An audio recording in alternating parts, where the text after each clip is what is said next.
an agenda for regular meeting.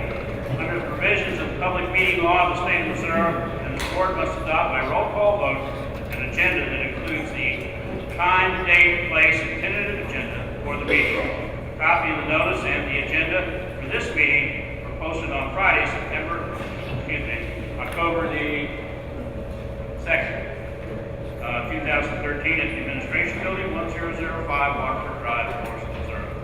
At the same time, copies of the notice and agenda were mailed to major radio and television stations, 4 newspapers, all municipalities, schools in the district, and posted on the district website. Need a motion to adopt the agenda for regular meeting. So moved. Been moved by Mrs. Hogshead and seconded by Mr. Schrader. Mr. Schrader. Mr. Schmoke, please. I would like to pull an item from the agenda. Item 16, budget update. I didn't find in my packet enough supporting documents, so I'd like to table that to next month.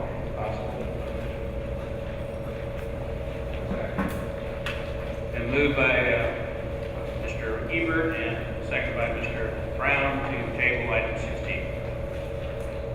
Mr. Schmo, would you call the roll on the amendment? Could we ask a question about that? You can have discussion, yes. I'm assuming Laura's ready to present on that. I'm sorry, I can't hear I'm you. assuming that Ms. Madruzek is ready to present on that. Do you have your PowerPoint or whatever you're going to share with us?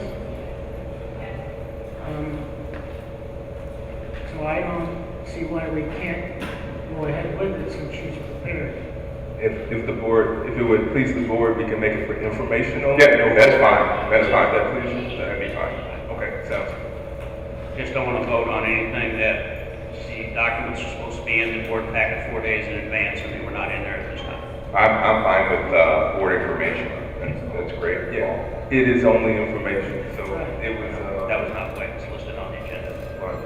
they were getting signal from arbiters that it's only for information, not no board vote is needed. So I withdraw I withdraw. Mr. Chabot, would you call the roll? Mr. Ebert? Aye. Mr. Brown? Aye. Mr. Shorter? Aye. Ms. Hogshead? Secretary votes aye. And Mr. Morris? Aye. Item number 3, adoption of agenda for closed meeting. I'd like to table this since there are no items in closed meeting to address. Since it's on the agenda, Mr. Chabot, would you call the roll? On the table. Go ahead. Mr. Ebert? Aye. Mr. Brown? Aye. Mr. Shorter? Aye. Ms. Hogshead? Secretary votes aye. And Mr. Morris? Aye. We have some board recognitions tonight, and Mr. Ebert is going to address our recipients tonight. Cross-key students.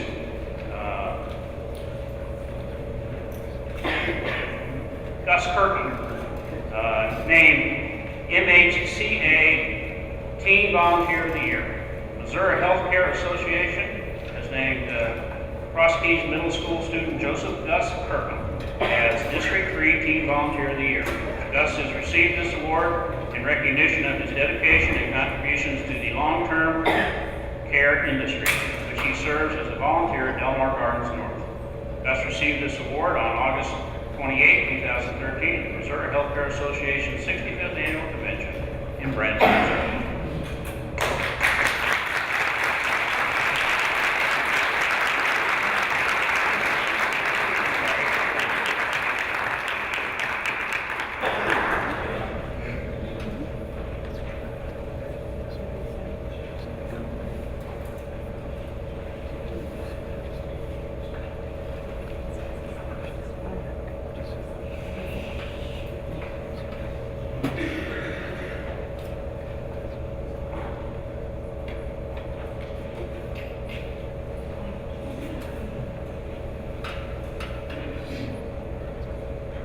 Gus, I'm sorry I mispronounced your name. It's Gus Kirkham.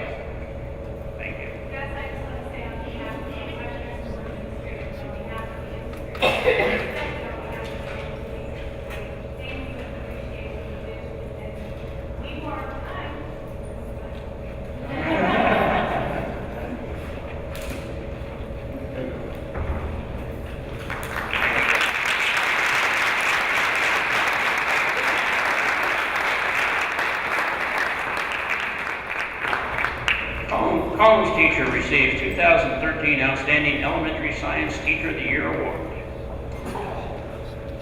Christine Reed.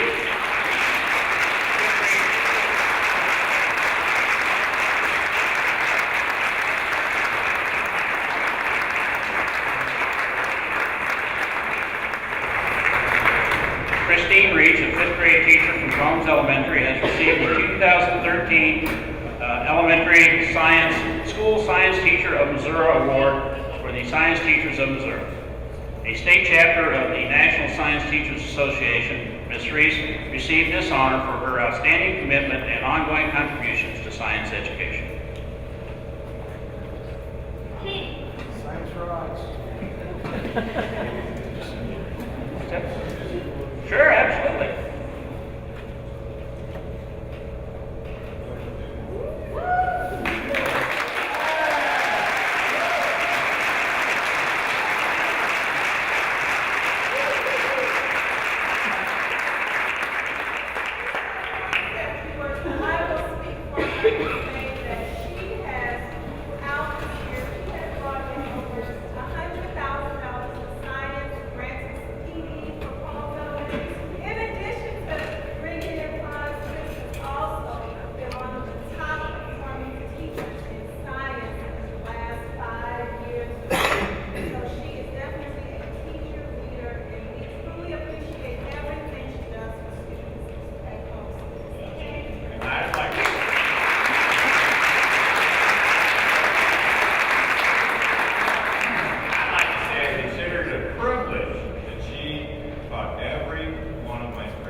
Seven Ferguson-Florissant educators received the Iota Phi Lambda's 2013 Apple for the Teacher Award.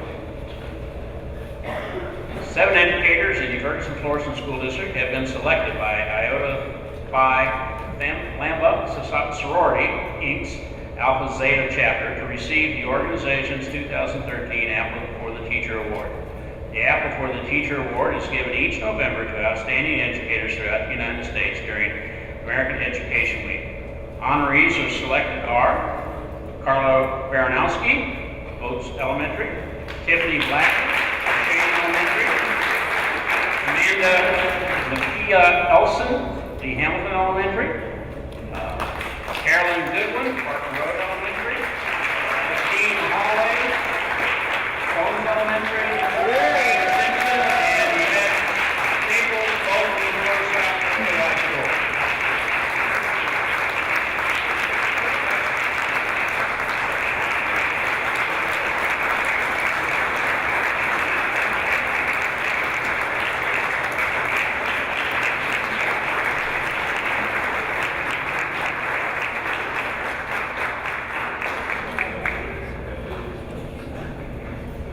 Presenters tonight are Dr. Diggs, Dr. Graham, Ms. Ferguson Shaw, Ms. Thomas Washington, Ms. Katie Sanders, Ms. Emily Turner, Ms. Katie Houle, and Dr. Adrian Bland. This is Dr. Adrian Bland and Mrs. Ruth Fagan.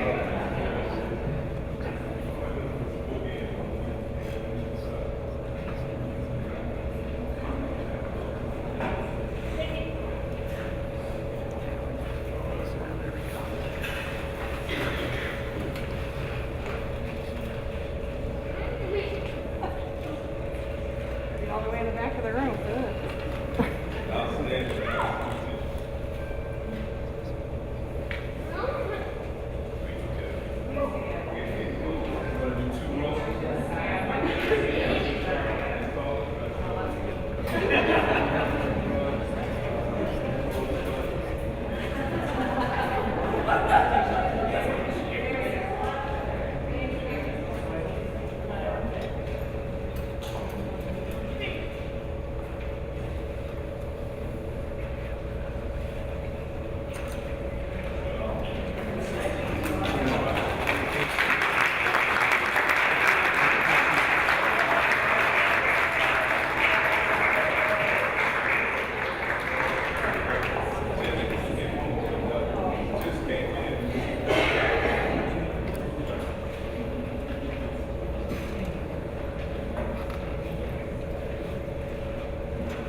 Congratulations. Superintendent Board update. This portion of the meeting is allocated for the board to provide an update on current activities and events in the district that may be of special interest to board members and the community. Mr. Eber. I could go on for hours. Nobody wants to hear me that long, but we've been in many, many meetings, lots of hours. This past weekend, we went down to Tanterre for the MSBA School District Conference. Tons and tons of wonderful sessions that they put on. I'd just like to mention, it seems like these sessions are really focusing on student of the future. And I wish I could get it right, but the one presenter said we're educating kids with what we have here, that we don't know what their focus is going to be in the future, what is technology, where's that going to take us, where are the jobs going to take us, and they're really putting an emphasis on trying to change the look of education. One example was by the Union School District that Rob and I got to attend, and I'll let Rob say some things about it. So, anyway, thank you. Mr. Brown. Well, I attended the same conference. I would also like to inform you that Mr. Eber is correct. He can't talk for hours and 10 hours. And I enjoy every once that he does, but I'll only talk for very small minutes. There were many things at Tanterre that I learned as a new board member, and such as board members how about guidance for difficult situations. I glommed onto that particular study. And, you know, we had a terrific time, as Scott mentioned, learning, and also we spent a lot of time together, got to know each other a little bit better, and I think that that's very important as we continue to make decisions for the district, that we have a good understanding of each other. And so I found that particular convention just very worthwhile. Thank you. Mr. Schrader. I want to share information about an event in the district that may be of special interest to board members and the community. Yesterday, a total of 4 board members, not all present at the same time, and a member of the board's law firm came to the administration building unannounced and questioned 5 district employees over a period of about 2 hours. This questioning by board members occurred with the tape recorder running and the board's lawyer present. My concern is twofold. First, the entire board was unaware of this happening. I'm a member of this board and have never heard any discussion about it. The board's lawyer, Ms. Hornsby, told me this was decided at a meeting I did not attend, but the minutes of that meeting did not reflect such a motion being made or passed until they were corrected after 3 o'clock this afternoon. The motion did not include any mention of using a lawyer. Mr. Morris and I were not participating in the decision before the board at that meeting.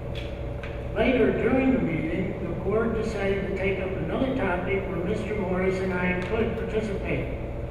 I was not notified, and only Mr. Morris learned of this change. Secondly, since our law firm charges $170 per hour, this costs the district between $300 and $500, depending on the time needed to prepare for the meeting. Such an expenditure should have board oversight and not be in the hands of any individual board member. The duties of board president do not include contacting the board's lawyer anytime he or she feels like it. I know this item is not on the agenda and therefore we cannot discuss it. I just wanted the rest of the board and the public to be aware of the questioning and tape recording of employees and expenditure of district funds without knowledge of the entire board.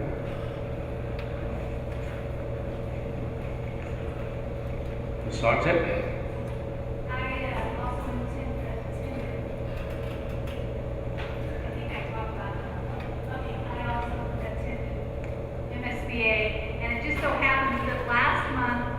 in one of our discussions about finance and transportation and different things concerning students, I talked about Medicaid.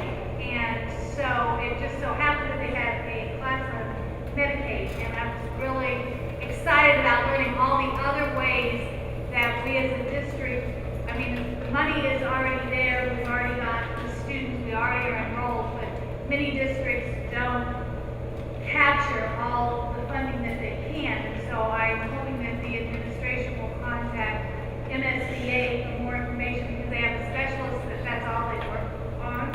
And I think it would really bring forth some money, some good funds for us that we already are able to get. Very good. Mr. Chabot. It's not very often that I go to a conference and I walk out of there going, that was time worth spent. That the classes I really focus on, the ones that really energized me the most, were the ones that involved the use of technology in the classroom. Not just as a gizmo or a gadget, but actually as a true learning tool.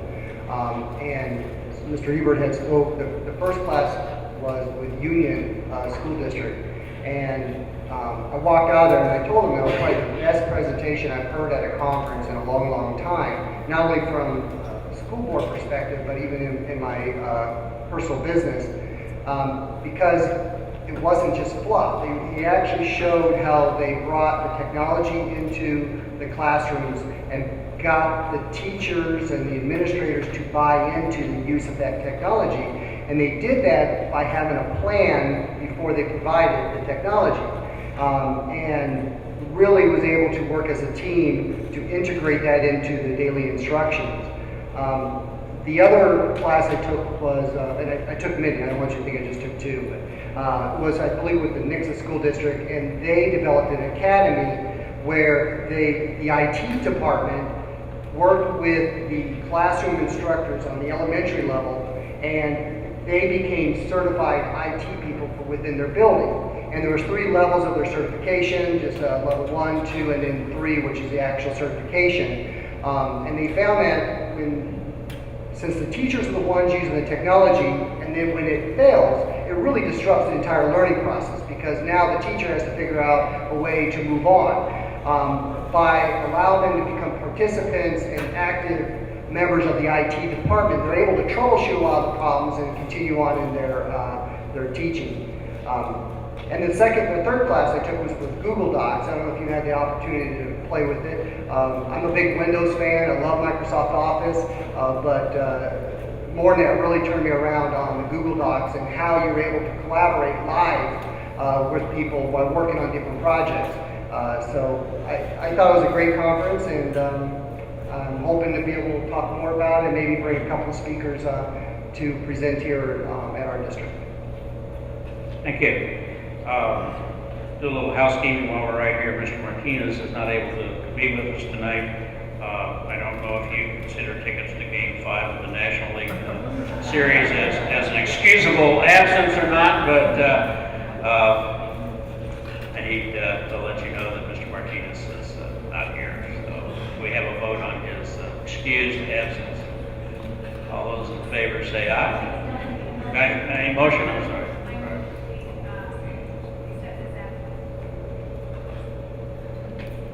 I have a motion by Mrs. Hogshead and a second by anybody?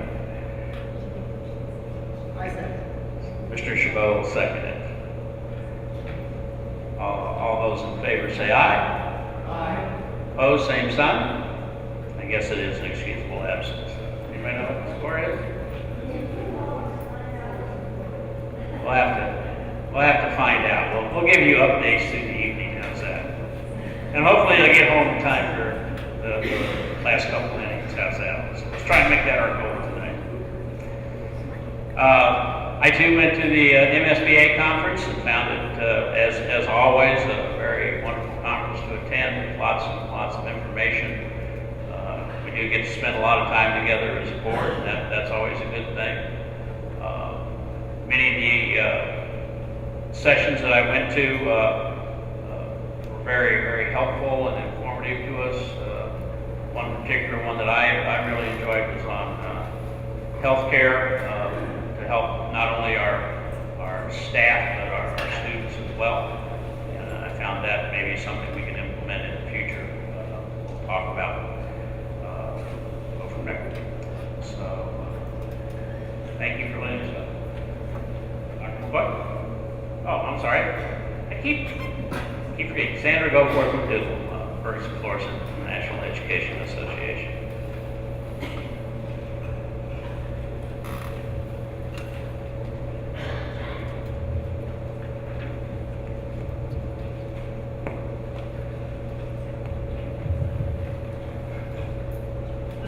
Good evening to the board, Dr. McCoy. Hi, Margie. I wanted to thank you for this opportunity to speak. Mr. Ebert touched on something that's very much on everyone's minds, which is that we are at a crossroads in education. Mr. Chabot spoke to it as well. We're going to be choosing directions and deciding which ways we want to go. And of course, the National Education Association, especially for the floor here, are very interested in the innovations and what we can all do together. Our community, our teachers, our board. It's so important that when we take those steps forward, that we are all in sync. And that's all I have to say tonight. So have a wonderful evening. I'll be over here. Thank you. Dr. Good evening, everyone. Oh, you guys are asleep. Good evening, everybody. That's a little bit better. I have about 8 points, and I'm making them brief. I'm going to go through them quickly. For the sake of time, and I know they're timing. I'm timing myself. I want to start off with saying that I've initiated and gone with all administrative team of what's called the academic leadership team through every school in the school district except for the 2 highest scoring schools, 2 of which are here tonight, Vogue, which is #1 scoring, Combs, which is #2 scoring school.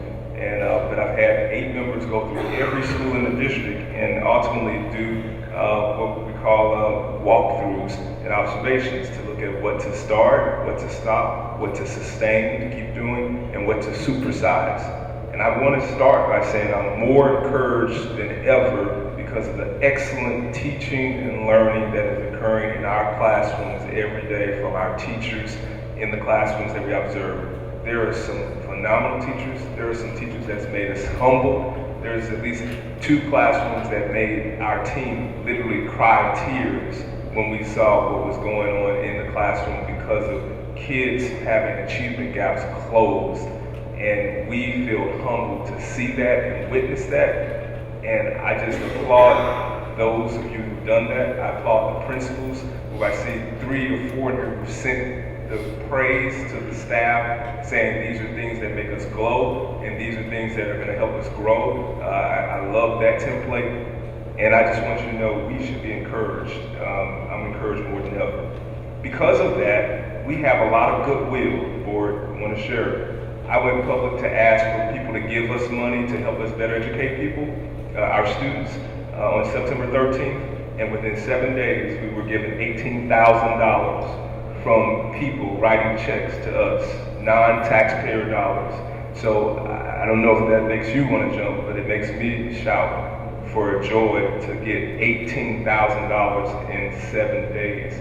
I also just got an email that someone named Cheryl Christensen, a teacher of ours, had a friend donate $1,000 to her classroom because she's one of those teachers that wants to do innovative things, but budgets are tight. And a personal friend wrote her a $1,000 check. I just got that email just today. So when people are writing $1,000 checks to our staff and to me for just asking, it means that there's so many good things occurring and you should be proud of yourself. Those are my 2 items.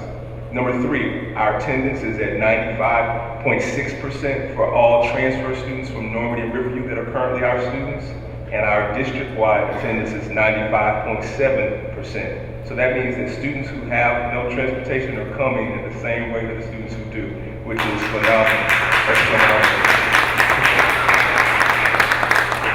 That's what board, staff, and myself, we want parent involvement.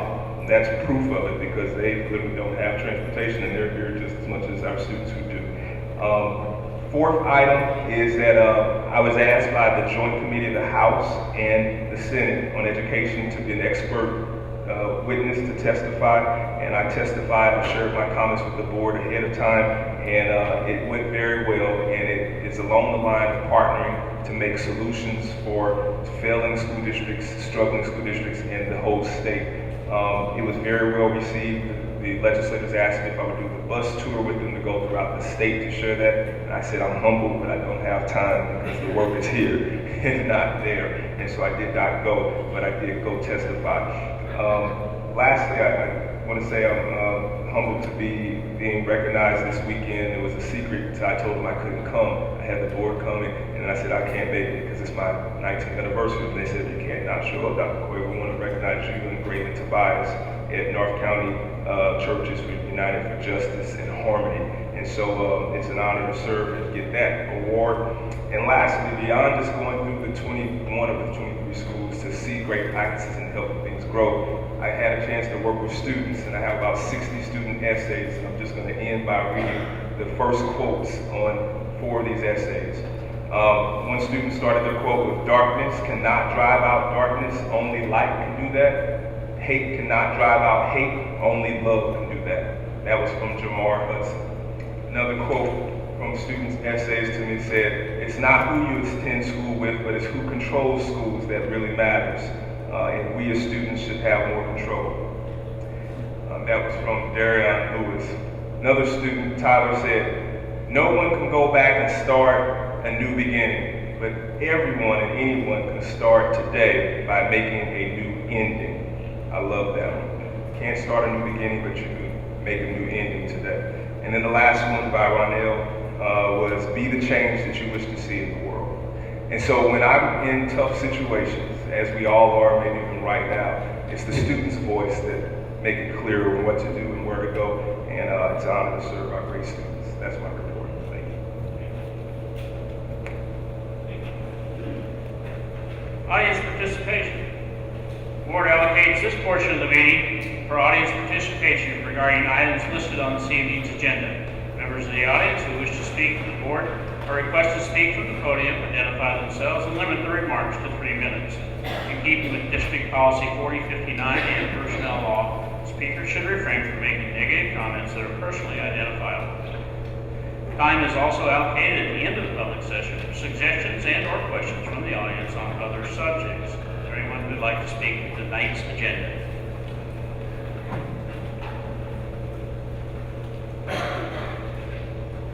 Hello, my name is Kimberly Benz. I'm a Parker Road parent and a Cross Keys parent. I actually had 2 quick things I just wanted to mention. One was in regards to the last board meeting. Mr. Hampton had given a report on the media and communications, and he had mentioned that if we had 100 followers on our YouTube channel, that we could start getting live feeds, or at least one step closer to having live feeds. At that time, we had 63 followers. We now have 263, I believe, and that was just last week. So I just wanted to let you know that in case you haven't looked at that, that we are working with community outreach. And then the other thing is, as a Cross Keys parent, some of you may be aware there was a incident today that there was a safety concern about odor kind of thing over in the gymnasium area and the boys' locker room. And I just want to commend the faculty and staff on how quickly they responded and made sure that the kids were evacuated. And the parents were also notified not only by phone, but I also got an email. And so I just wanted to thank the Cross Keys staff and faculty. Thank you. Is there anyone else who wishes to speak? Thank you. Thank you.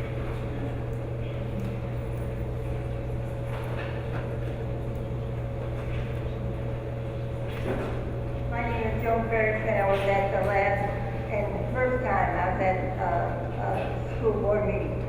And I haven't stopped thinking about you since.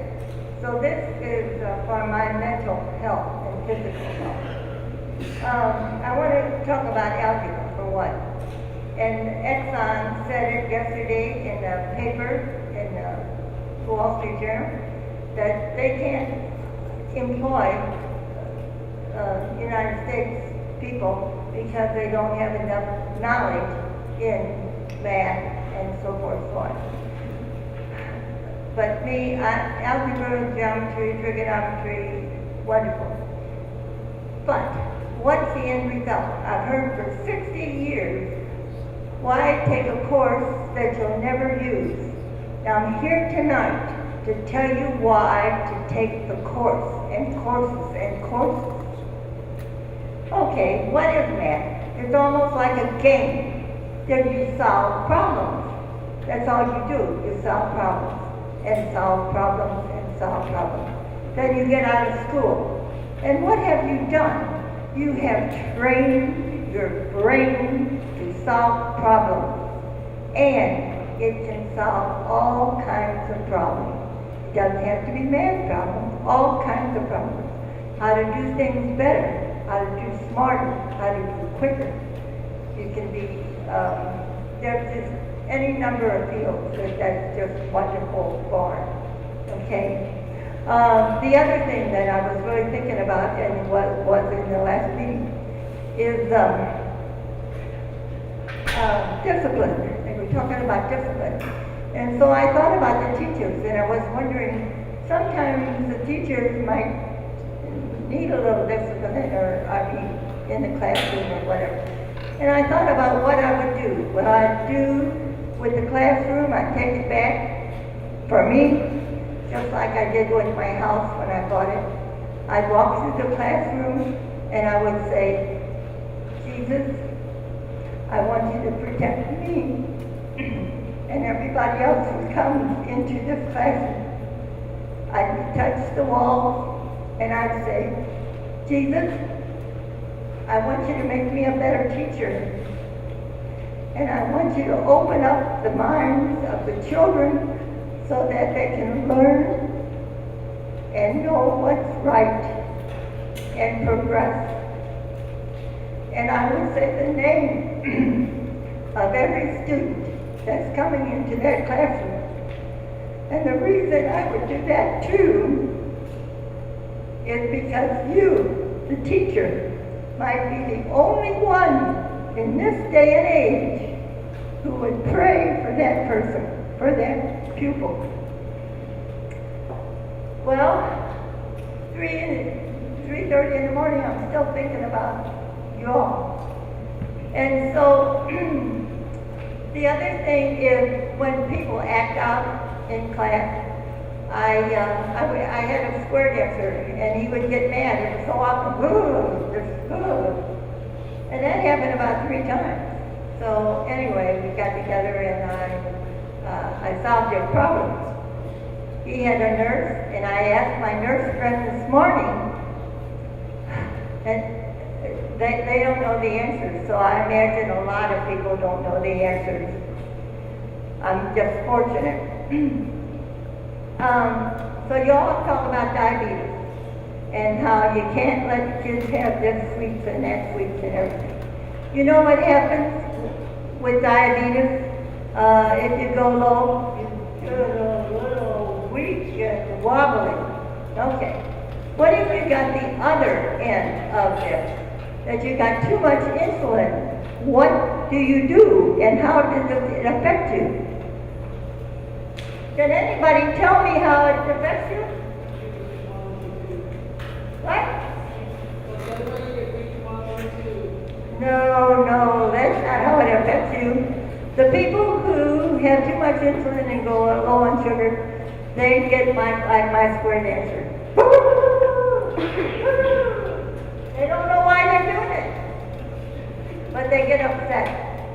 But if you just give them a sweet, real sugar, they just calm down right away. And if you teach them what's the matter with them, in the next 16 years, there was never ever another incident. This secret needs to get out.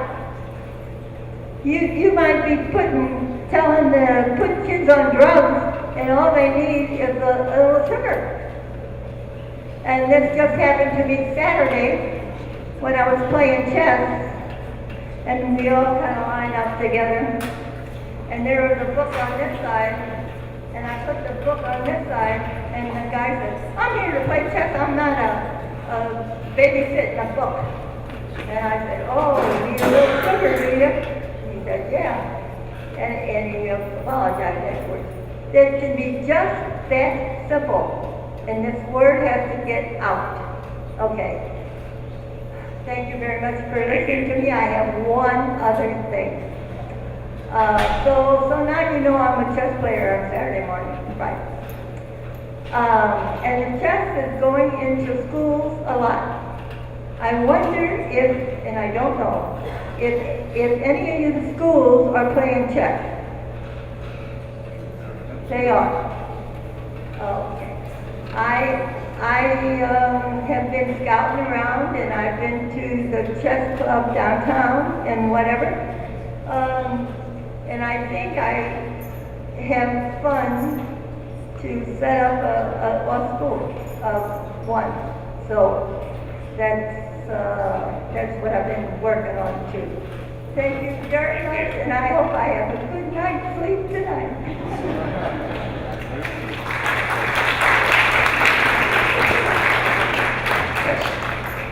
Hi, my name is Captain Holloway from Combs Elementary, and the Cardinals are winning 2-0.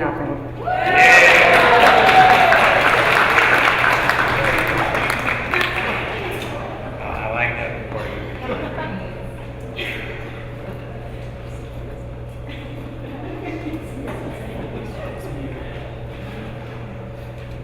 Declaration of candidacy. The 3-year terms of the Ferguson-Florissant School Board members Paul T. Morris, Robert Chabot, and Chris Martinez expire in April of 2014. Declaration of candidacies may be picked up in the office of the superintendent at 10005 Waterford Drive, Florissant, Missouri, from 7:30 a.m. to 4 p.m. on days the school district is open. Under Missouri law, the first day to file as a candidate is Tuesday, December 17, 2013. Filing closes at 5 p.m. on Tuesday, January 21st, 2014.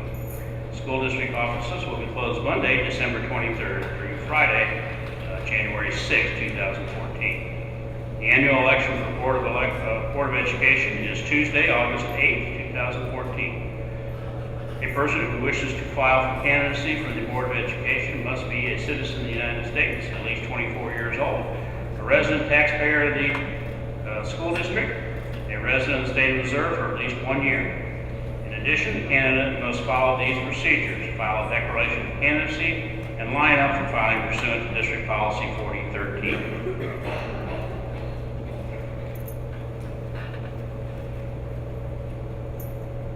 Is there anybody here who is planning to file tonight? Mr. Chabot and myself. Consent agenda. The administration presents the following items for approval under consent agenda. Mr. Chabot, would you read the disbursements? Payroll, teacher and non-teacher, $6,773,217.30. Operational disbursements of $1,535,969.15. For a grand total of $8,309,186.45.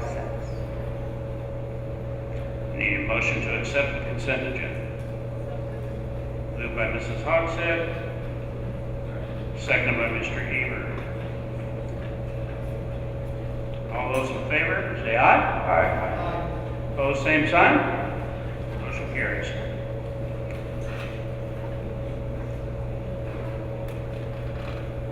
Item 11, building level progress presentations. Dr. Diggs and Ms. Whiteside.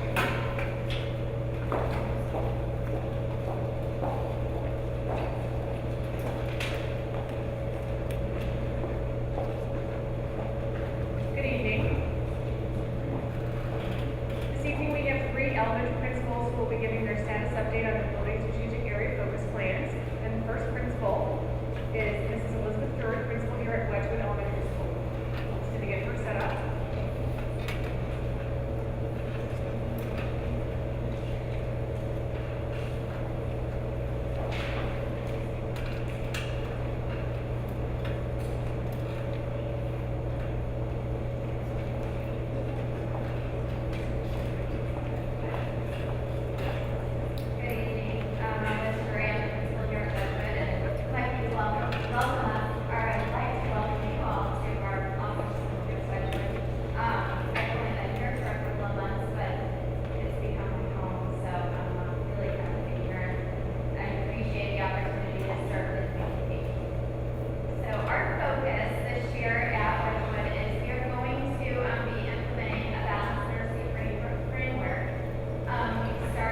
like how you gave that presentation, even with the principal previously, Dr. Winkles in the room, and was very honest about every part of it. So, and thanks for doing individual student academic goals. That's key. That was key to the board last year, as a new addition to the board goal, and so it's great to see a lot. Thank you.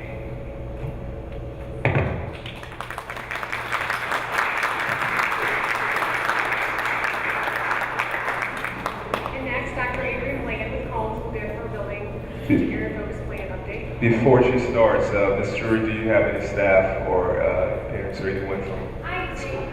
That's all right. Staff. If the staff with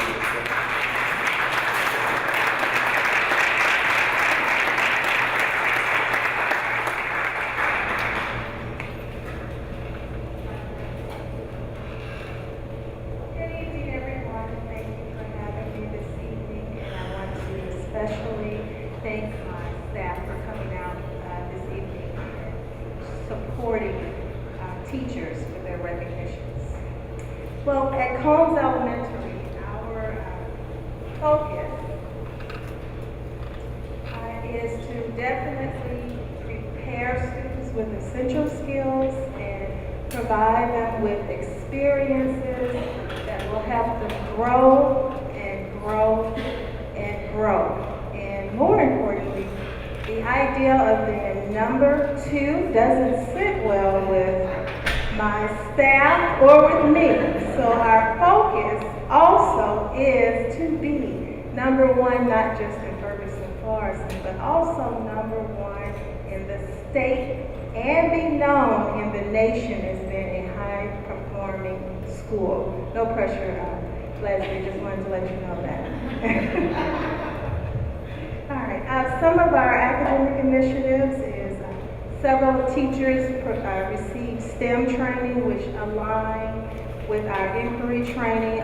Most of our teachers receive 2 summers prior to STEM training, and that was paid for through the grant that Chris Reese had written. Also, we have a Distinguished Scholars Mentoring Program, and we did not have that program last year, but it yielded wonderful gains, so we are going to implement that again this year. And I have more information regarding our Distinguished Scholars Mentoring Program. We also have an instructional coach, and she has been key in helping and supporting teachers as we implement writing every day in every classroom for at least, well, and we're trying to reach 60 minutes, but right now, at least 30 minutes every day. Students are writing in every classroom, and our instructional coach has been key in that implementation. Also, we are in the 2nd year of implementing student data folders where students are monitoring their progress and conferencing with their teachers weekly at least on their progress and where they would like to see themselves grow. And we also have a Bridges program that we implemented this year to address bullying. And that is a program that was created by the counselor at our school, and it really focuses on building relationships. Our focus is to meet the state goals, 363 index points in ELA, 355.6 points in mathematics, and 344.7 points in science. Students performing at or above grade level equivalency will increase by at least 10% monthly as measured on benchmarks. And also we have daily, bi-weekly data teams, and our goal is 95% of students will perform at proficiency on our common formative assessments, and we do monitor that bi-weekly. We have done very well with office referrals, but we also there's always room for improvement. Our goal is to decrease office referrals of those Tier 2 students. When we look at our data, there's a group of students that continuously are receiving office referrals. So we really want to dig deeper and find out what's going on with those Tier 2 students and reach all of our students.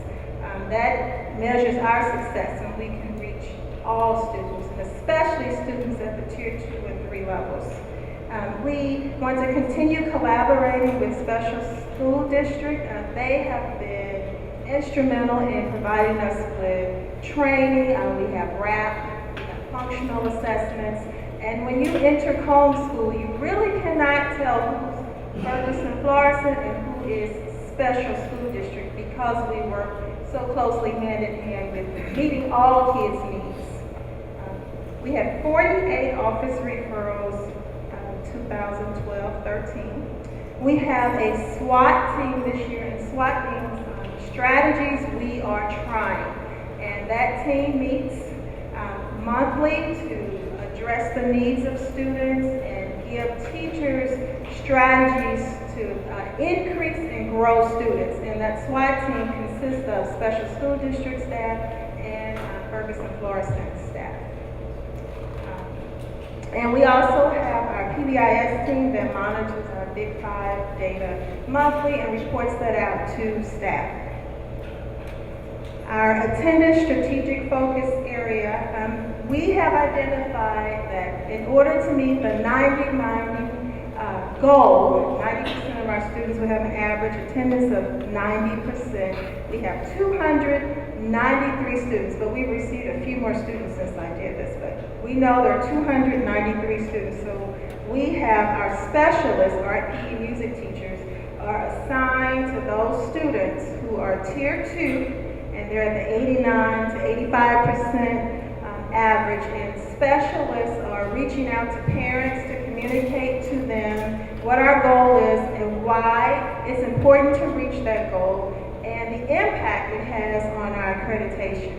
So that's a piece where we are trying to involve all staff. We also have an NBA, Never Been Absent Club, and that's supported by our parent liaison. And when we say never been absent, that's a goal that those individual students set. And when they reach that goal, we celebrate that, contact parents, and then set the goal even higher.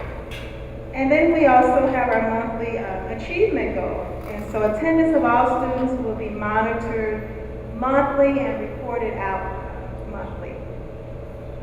Our community collaboration, 95, we have wonderful parent involvement, but it can get better because we have 5% of our parents who are not attending events. And there's a correlation with parents who aren't attending parent events and student achievement. So our goal is to target those 5% who are not. And so what we've decided to do is, our goal is at least 50% of that 5% will attend at least 2 parent events. And that is the goal of our parent liaison, to help reach that goal.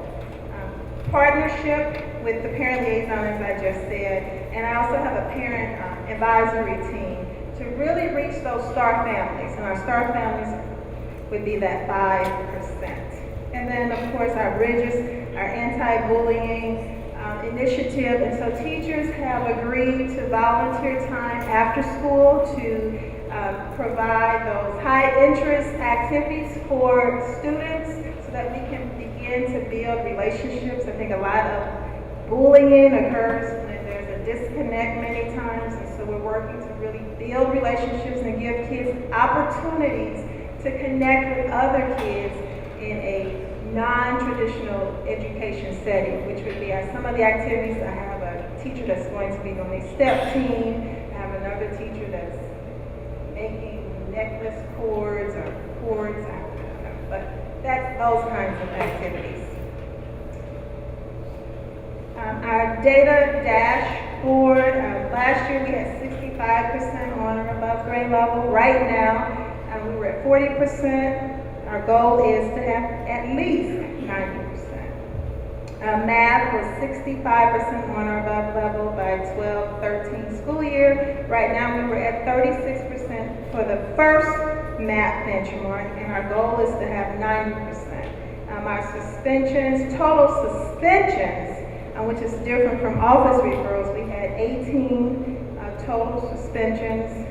Currently, we are at 12, and our goal is to, when I look at where we are now, is to be at 18 by the end of this year, and really targeting those students that make up that 18 students.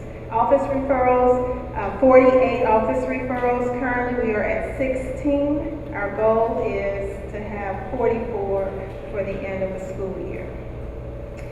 For attendance at the end of the year, we were at 95%. We have a different measurement this year, so our goal for this year is to be again, meet that 90 rule.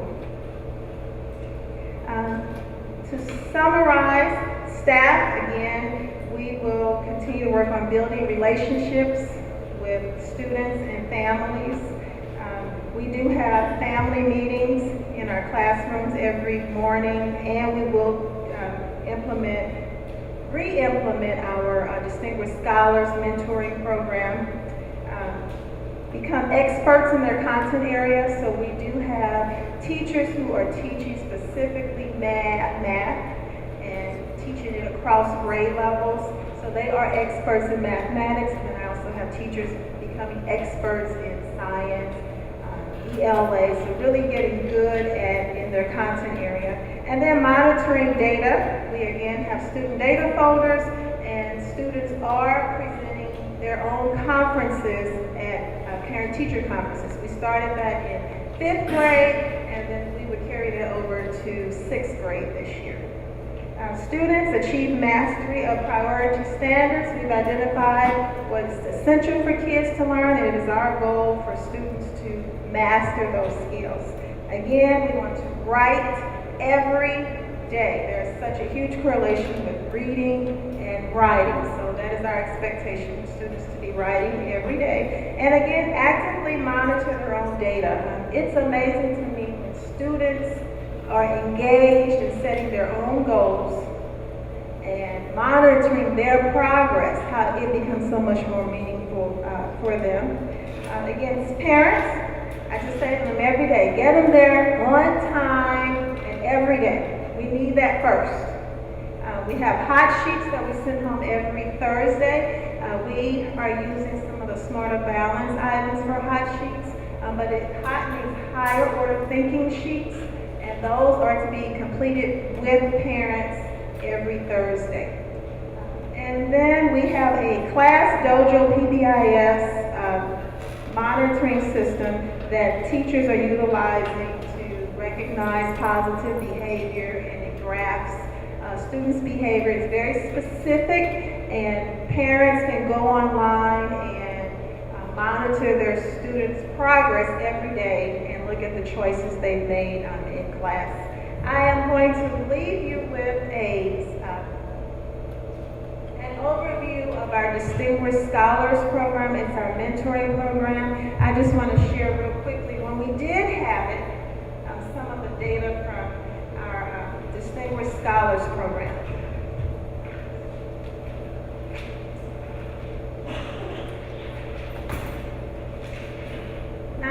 We had 98% parent participation. And let me say that Distinguished Scholars are students who were all performing below grade level. We had 98% parent participation. Parents had to commit to attending events. 72% of our Distinguished Scholars made progress on the math assessment, and 9 students with attendance concerns were Distinguished Scholars, and 7 of those students made significant gains with attendance. So with those numbers, we decided we need to implement our Distinguished Scholars Program again. And we also had our board member parent, Mr. Eber, was actually one of our mentors for one of our Distinguished Scholars classes. He was Young Engineers, the Young Engineers Club, and we just found it to be quite beneficial for our students. So, thank you.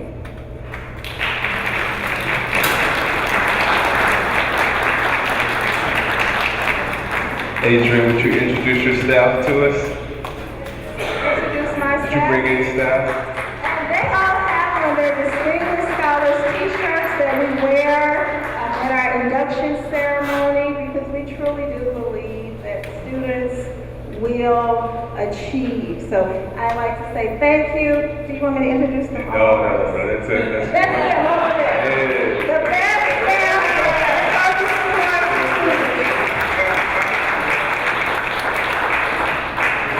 Awesome. And as you sit down, I just want to say your report was thorough. All those goals were MSIP 5 goals, even though MSIP 5 starts in January, technically. So, I mean, it's outstanding, and I think all of our schools are aligned to that. So, great job. And our last school presentation this evening is from Mr. Bo Ricker, principal of Commons Lane Elementary School.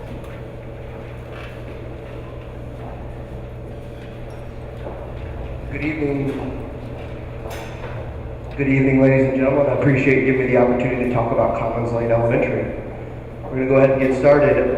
For our strategic focus areas for achievement, we have some continued initiatives that have been things that staff has chosen in the past that we will continue in. Our traditions here at Commons Lane. Accelerated Reader and Accelerated Math are our key initiatives to motivate students to read.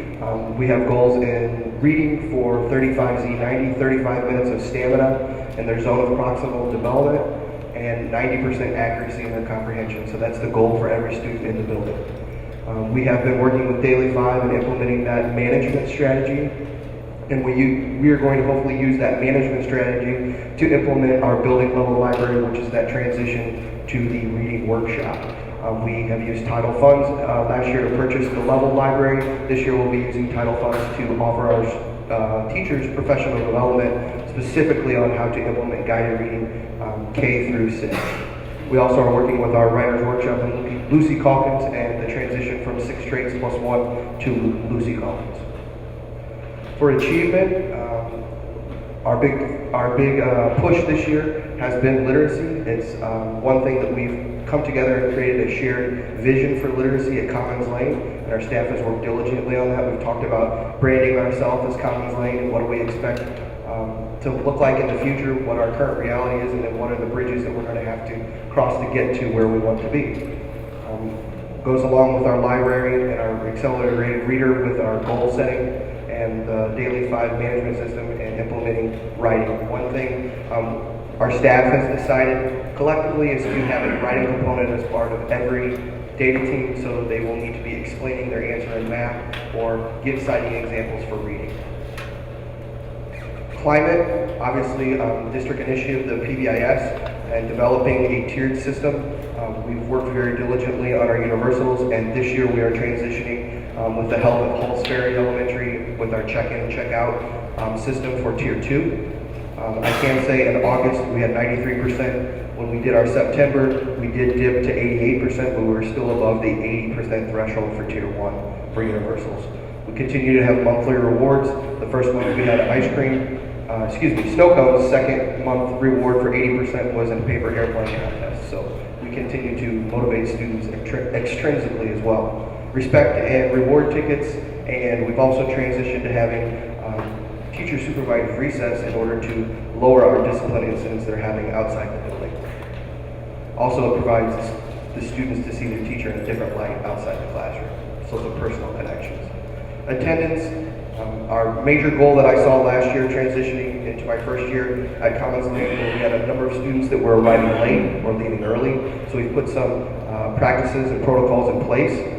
We're continuing to do our daily phone calls. That was a major point of emphasis for our Title I compact meeting that we had in back to school, was having them in their seat every minute of every day. So that was stressed. And if they arrive late in the morning, regardless of how they're dressed or prepared, I have the parents walk in and physically sign their students in, whether it's 2 minutes late, 5 minutes late. You'd be surprised how many people start wearing robes. Daily wake-up calls from the school to habitual tardy students. We've used Edline, and our counselor has helped us do that. These are the items that we try to get our students to bring their parents out about. One thing that we have focused on is to try to compact as many things as possible into a night, whether it's serving food. Our previous back to school night, we had science fair activities, our Penny a Page Title I thing, and then we also offered technology and did some presentations for the parents. But most of it's student-led, so if the student has a part in the evening, they usually bring their parents. For our dashboard, as you can see, currently we've had our first benchmark, and right now they're in the middle of the second benchmark. By the end of the year, that is an average for the 2013 of every student's growth. So regardless if you're a probe student, and we have 28 probe students, they still need to be growing at least 1 year every year, all the way down to our students. We have many students that made it more than year's growth, but the key is to have every student growing, regardless of where they are on the academic spectrum. Same for math. Suspensions, that has changed as of this week, so that has not been updated due to getting that information to you. We have had 2. Office referrals has changed by 1. And the attendance for 2012-13 has changed because we're doing it according to MSIP 5 regulations. We are having 97% receiving, or coming to school 90% of the days. The focuses that we've kind of gone over: staff, the MSIP 5 targets, the transition from daily 5 to the reader's workshop, and then the PBIS. Those are the big 3. Students, of course, reading on grade level and their zone of proximal development, the attendance goal, and then also the PBIS goal of monitoring the behaviors. Them turning that responsibility and releasing that responsibility to students, not just having that external motivator. Parents are really making an effort through our parent liaison, Evelyn Levitt, to be at the curriculum-related events and supporting our students at home, and then most importantly, setting those foundations and those routines to build success at home and to help bridge the relationship at school. I have one staff member here that I share. Miss McDougall's here. I told my, I get her for 1 day. But I did tell my staff to stay home, enjoy the Cardinal game, have some time with your family because they've been working very hard. We've already had 2 events this week, so I asked them to stay home. Great cover, Mr. Richter. Great cover. Thank you. Could I make a comment that applies to all of these presentations? One of the sessions I went to at the Missouri School Board's conference was focused on parent involvement. And I really, really appreciate and commend you for the efforts of reaching out to our parents. And these were all elementary schools, but the session I attended said it's very interesting if you survey high school students, they want their parents involved too. They will never tell you that.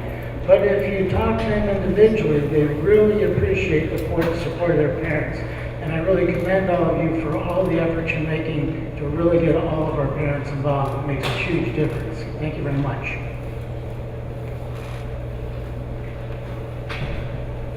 Thank you to all of the elementary principals who presented today. I appreciate it. Well done.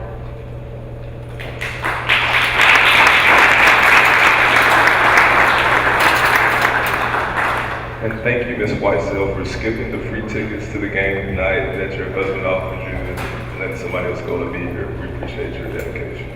That were Martinez got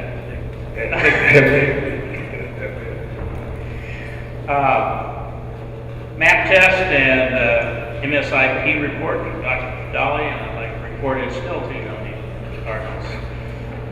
Good evening.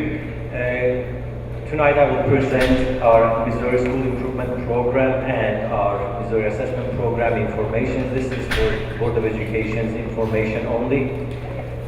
What I will start with explaining about what are the standards that we as a district get evaluated, which is standard 1 is academic achievement, standard 2 is subgroup achievement, 3 is college and career readiness, attendance, and graduation rate. These standards are the new MSIP 5 standards that every district in the state of Missouri, it gets evaluated and accreditations are issued accordingly.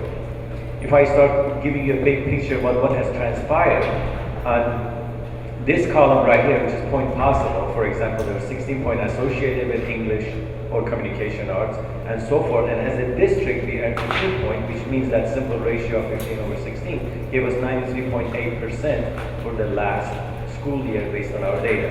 And every one of those line items, as you see, it determines the percentage earned, consequently the overall percentage points, which for academic achievement, we earned 60.7%. For the subgroup overall, we earned 35%.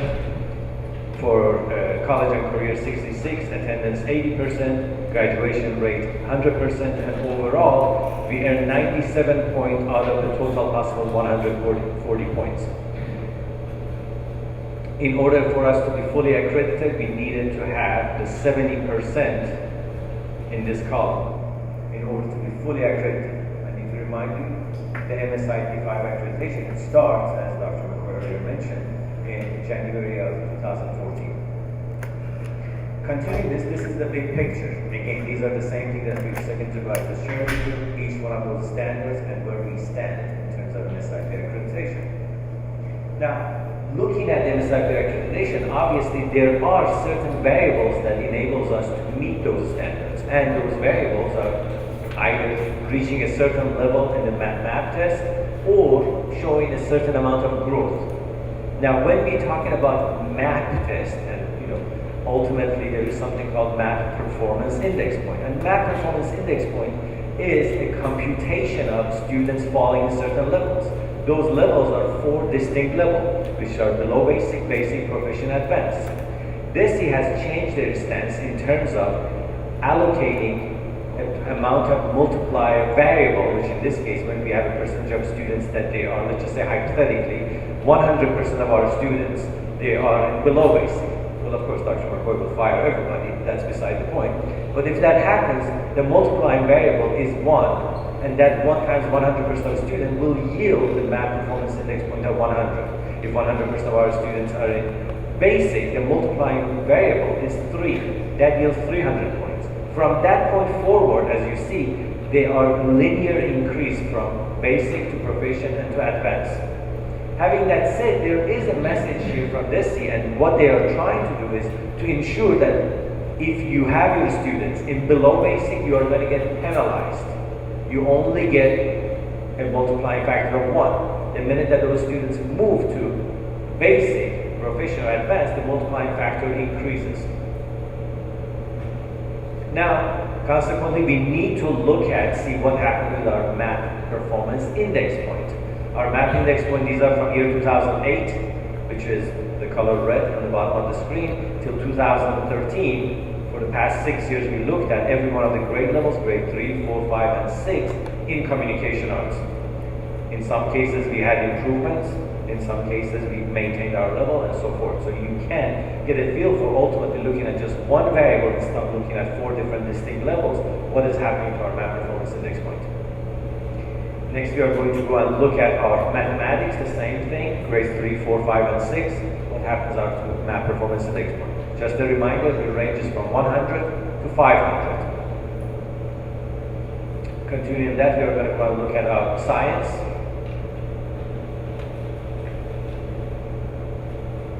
Followed by, now this time moving to our secondary level, which are grades 7, 8, and English 2. The same concept we are looking at from 2008 to 2013 and what has transpired in each one of those grade levels as a district. If I'm going too fast, please let me know. I can speed up one more notch. We are looking at mathematics again on the secondary level. Grade 7, 8, and Algebra 1.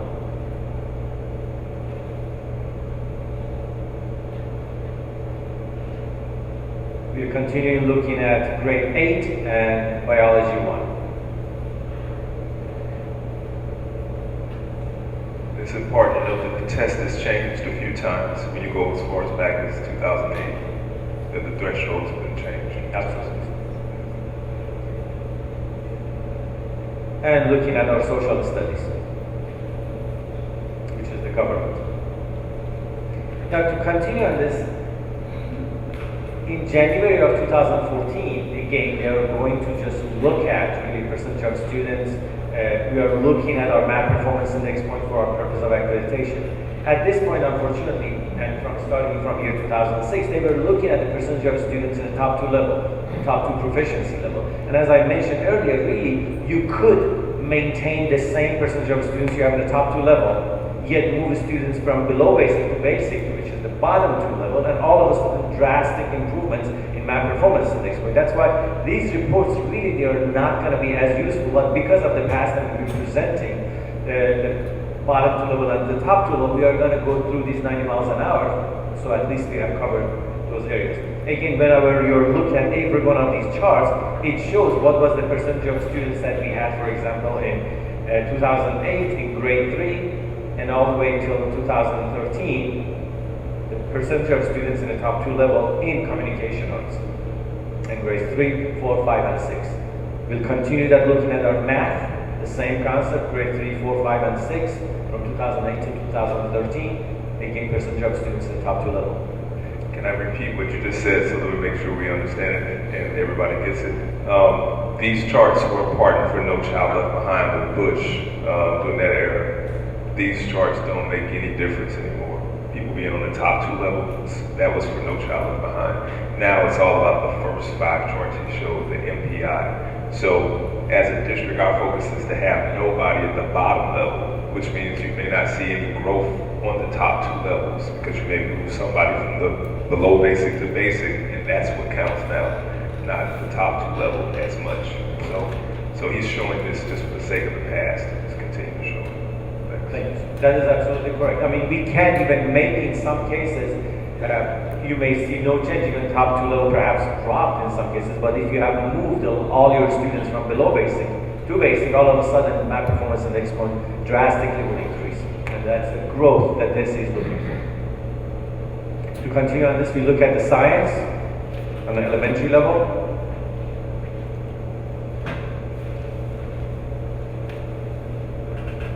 Looking at communication arts on the secondary level, grade 7, 8, and English 2. Mathematics, the same concept, grade 7, 8, and algebra 1. Percentage of students, and again on the top 2 level. Looking at science, grade 8, and biology 1.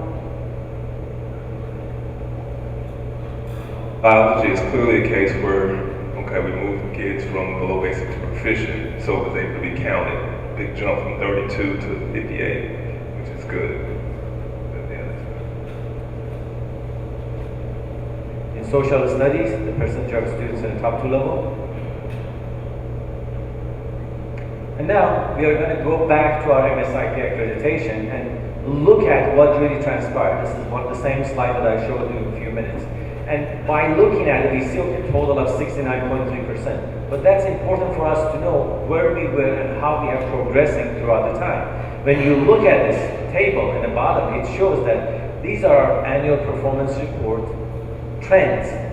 This year we're using different standards, but we converted everything to the new standard MSIP 5. And when you look at it, you see that in year 2007, we were meeting 50% of the point. 2008, 64, 35%. 2010, 50, 2011, 64, 64, and 69. So really, this looking at last year has been an all-time high that we had. We are 7/10 of a point from being fully accredited. And by year 2015, that's what we will need to be to make sure that we are above 70%. New goals. Now, obviously, we have some plans of action. We are always in a state of constant improvement.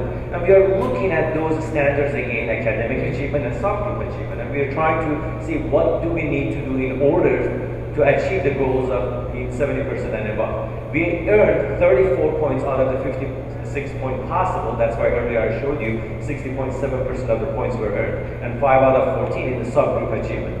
And the issue was really science and social studies. And we have certain course of action, certain action plans that we like to implement in order to ensure our success the following year. Well, one of those is we are going to make sure to boost our students' comprehension through literacy in language and science. Other areas are we want to increase our curriculum resources, such as updating our textbook. We earlier, as the presentations were being made, we look in science, technology, engineering, mathematics, which are also known as STEM, and we want to create a little corporate partnership and having professional development and having our students' projects involved in that. We want to ensure that before and after schools, our students will have additional learning time through summer school programs. We want to make sure that we have our students, they take complete their biology before they take the end of course exam for those students that they have not been as successful.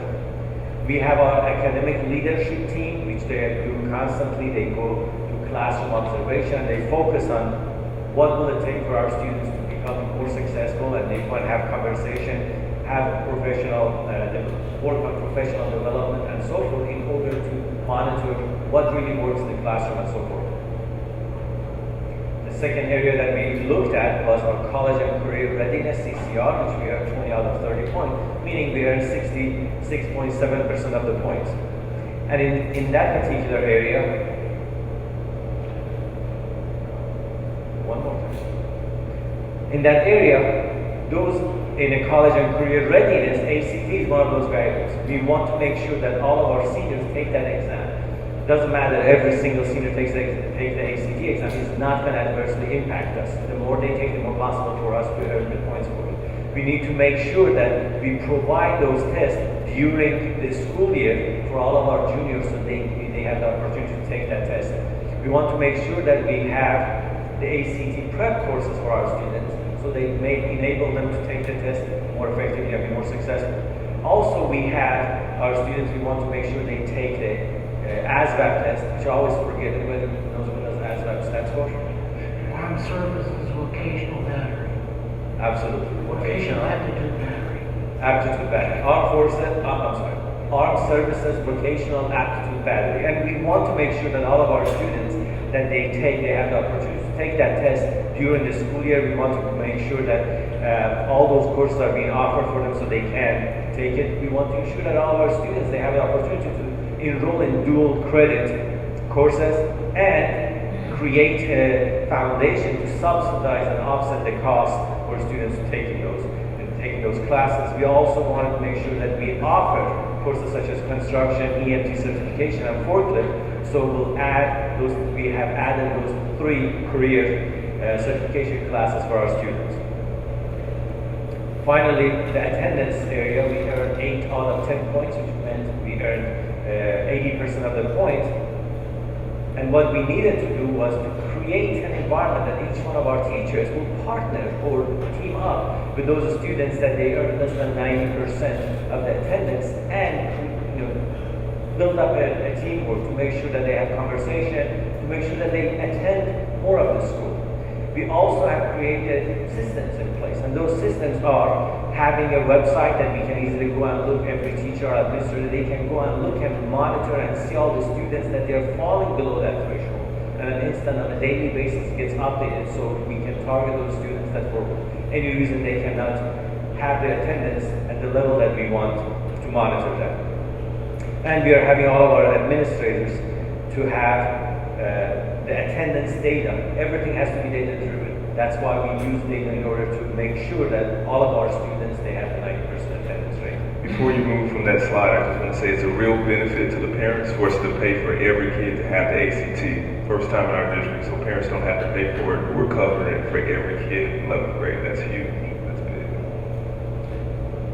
And finally, we earned 30 out of the 30 points for our graduation rate. That meant that we earned 100% of the point based on that particular standard.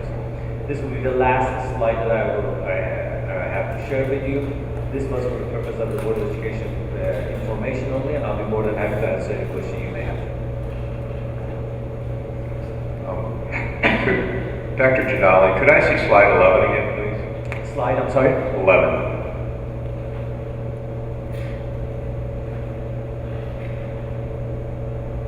We don't have slide 11.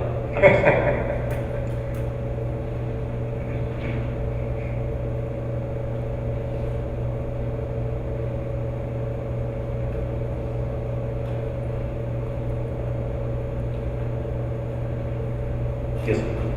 That was science. No, that's 10. There's the socials. Okay. Slide 11. This one? So they are below. So that's slide 11. Yeah. So now, what grade is that? Just overall in the district? Or is it? That's secondary. It's a secondary social studies, this is the government class. Now, could I have slide 2? So slide 2. Two, yeah. And as you're going to two, say, we will be adding more social studies tests throughout the district. So that there's more points overall. Okay.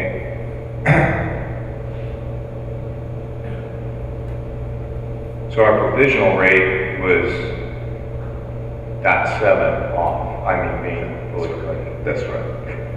What stood out to me, and the reason I wrote notes, was the item number 1, that possible points on social studies is 8, and we got 0. Does that mean everybody failed everything, or how does that work? I mean, because if we could have just got 3 points out of that, I think would have been accredited. Even 1 point Yeah, just anything. out of it.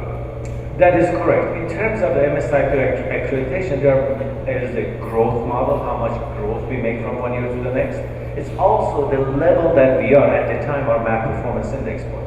Now, either or combination could help us. Unfortunately, we did not reach that certain threshold to get any points, or we did not show any growth to earn any points in that. It just stood out to me because it was so close, Gosh. Did we give the social studies test? Only at high school, Only at high school. not in middle school and not in elementary. So by giving more, there will be more points. By giving it at the elementary and the middle school level, it was a bonus test that you could pay extra for to take. We did not pay the extra money to give it to our students. So, you can give that test at elementary and middle? There was a possibility to pay for it, to give it at elementary, middle, but we did not pay money to give it. It was a financial decision. It was a financial decision. It was not required by the state, and we did not pay to have students take a non-required test. Had they done that, it would have been better prepared on the higher test, and we would have got some more points. We will be giving it for in the future. And to your point, that they all failed. Well, it's just that, my whole take on it is that we're so close. Right. Gosh, I really try to focus on anything that. Go back to number 11. Yeah, the MAP MPI that they need in order to get proficient or be proficient is somewhere around 325, 340. Gotcha. So it is too low for this 325 to 340. However, as for how I said, if they show growth, if it goes from 248 to 258, let's say, then that will still give us the points for growth by 10 points, if that makes sense. So we're way off from 325, but even if we had it grow by 10 points, then that would give us definitely the 3 points that science got. Science grew, and it got 3 points just for growth. Let me ask this, you said that it was a bonus test, Right. but we still got 0 points. Because we didn't give So the when it test. figures in the average, it figures in whether it's a bonus test or not. Right, yeah, So therefore, it's not a bonus. the score that we received of 97 points total put us at the provisional level if we were to be MSIP 5 today. That's By correct. not giving the test, we sacrificed those points, and therefore we were shown as a provisional district in the Right. newspaper. And the board made that decision. Because Well- we were trying to cut points, and it was one place to save money. And the other thing to remember is MSIP does not occur now. We're talking about a future standard. And so this has nothing to do with anything as far as accreditation at this point. Well, Paul, didn't you just say that if we'd have made 70, we would be accredited No, district? we are fully accredited. What the question is, in 2015 and 2016, what do we have to do to be fully accredited? That's when MSIP 5 sets in, That's not interesting. today. That's a true statement. Let me just recover what both of you said so we can make sure we're on the same page. MSEP 4, the last system, had social studies as a bonus test. And we didn't pay for it in MSEP 4 because we were still accredited at 9 standards and not want to spend money under MSEP 4. Had we did that in MSEP 4, it would have added into the points for the projections of MSEP 5. MSEP 5 starts January 2014, and the district gets its first accreditation in 2015 on MSEL 5. So we're in a limbo period, but because we didn't do the bonus in MSEL 4, we don't have the extra points to reflect now on what's been published already, which was Paul's point. To the other Paul, it's not effective until 2015 for changing our accreditation status. So we're ahead of the games, and we have time. The media reported 2 years early these scores. Okay. It's a one liner. The media reported it 2 years early. The community thinks that it's the status right now. Right. It isn't the status right now. That's the real big issue. I got tons of calls from city leaders and parents on those that post-dispatch article. So I was just looking for anything that could get us, In social studies, it would give us that 7%. The statement is we are fully accredited by the state, period. And what you're reading the Post-Dispatch is 2 years in the future.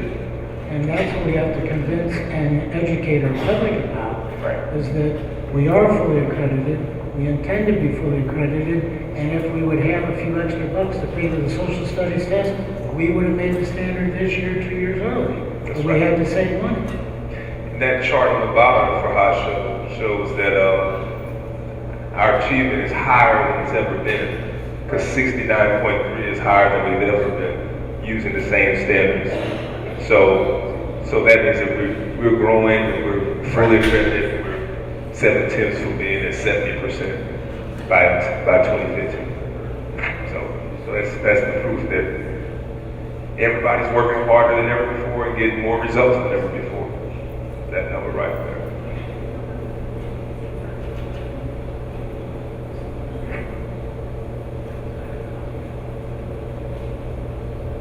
Anything else you have there? Is there any more from your presentation? No, sir, that would be it. This is for board information only. So thank you very much. Any more questions for Dr. Johnson? Item 13, laser engraver technology and engineering grant, Ferguson Middle School, Mr. Bowles. Good evening, Board. This is the second year that we've been involved with the technology and engineering grant to implement the Gateway to Technology to Ferguson-Florissant School District. Gateway to Technology is the Project Lead the Way middle school program, which leads into our PLTW pre-engineering program at the high school.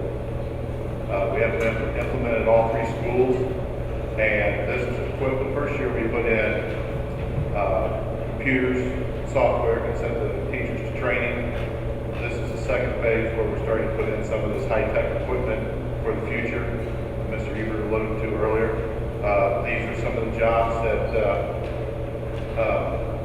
that are in the future: 3D printers, 3D modeling, laser engraving. These are all things that are in the manufacturing industry, which we're going to have a pretty large turnover in the next 6 years in the metropolitan area of some of our major manufacturers. Are there any questions? Moved by Mrs. Hogshead, seconded by Mr. Ebert, that we accept the laser engraving technology and engineering grant for Ferguson Middle. Any discussion? Seeing none, all those in favor say aye. Aye. Opposed, same sign. Thank you, Mr. Bowles. Number 14. You're standing there like you're doing this again. That's right. There you go. This is for this is for our advanced manufacturing program that we started this year. We offered it to all 3 schools, but we can only have it at 1 school. So we're busing the kids over from north. We didn't have any takers from south this year. We have a retired union carpenter that is teaching the course, and it's advanced manufacturing. So we're partnering with the Carpenters Joint Apprenticeship Program at St. Louis Community College. It's a 3-hour block class. It's tech school at our school, basically. And we're focusing on these needs for the future in the manufacturing industry. We're going to give the students work keys, which is the ACT version of the test for business and industry, applied math, reading for information, locating information. We're also going to give them an exam over IC3, which stands for Internet Computing Course Certifications. Now these, obviously if we're going to do that, we need computers, and these laptops are the computers for the class. We're cutting the class off at 20, there'll be one for the teacher, and then 4 of the laptops will replace Project Leadway teacher laptops that were purchased, I believe, in the summer of 2007. So it's kind of going to rotate. And we put these out on bid to the technology department. So. And moved by Mrs. Hogshead, seconded by Mr. Brown. We purchase laptops for Project Leadway. Any further discussion? I just want to say that I'm fully behind Project Leadway. It's a great program. Wish us continued success. All those in favor say aye. Aye. Opposed, same sign. Thank you, Mr. Coolidge. Thank you very much. Still 2-0. Bottom of the 6th. All right, number 15.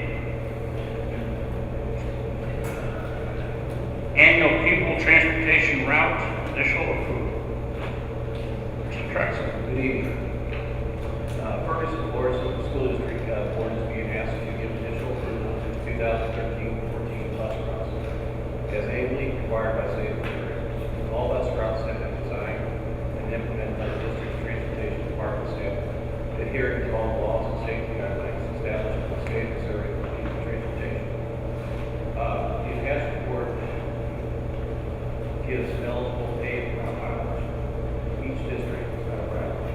Total annual eligible miles will be extracted from the report at the end of the school year. Any route transporting Katie Business students has an HD attached to the route. The Katie Business students that we are transporting mitigates cab transportation and the higher costs associated with cab trips. It should also be noted that school bus transportation is also the same as local transportation. Excuse me, Mr. I can't hear you. It has HD attached to the routes with getting into students. Which is the HT again? What is it, HT? Sorry, can you What does the HT stand for? homeless transportation? Homeless. Yeah.